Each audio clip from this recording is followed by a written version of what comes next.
Takeshi and Hiroshi. I really like it when people try to put new different kinds of art styles in video games. This time they tried to add a unique visual style to a kind of generic battle game. This feels like someone played Dandy Dungeon and said, yeah, let's do that, but with more clothes.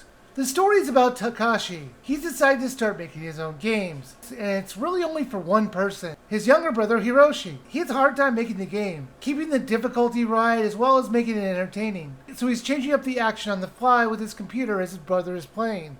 Most of the chapters have you battling enemies in this game, and the restrictions for finishing the game in each chapter get more difficult. He eventually gets help from another student at his middle school, who makes games as well, and he acts like he's a really good programmer. But honestly, his game is terrible. It has awful controls and is very dull. However, everyone says he's better at programming, which I have to say, what? Takeshi's a genius at programming. Takeshi, like I mentioned, is changing up the enemies instantly between rounds. This is done with the laptop and his tablet for his brother. I have never seen a game where you could wirelessly change the game in an RPG anytime you wanted. You'd have to be a masterful programmer for this. I mean, if Takeshi really wanted to go the easy way out, he would download like RPG Maker, and then he could just make the game that way. Only he decided to make it way more complicated for himself. No, he invented a program that lets him change up the action on the screen from a tablet from his computer. It's crazy that he's selling this programming to a software company.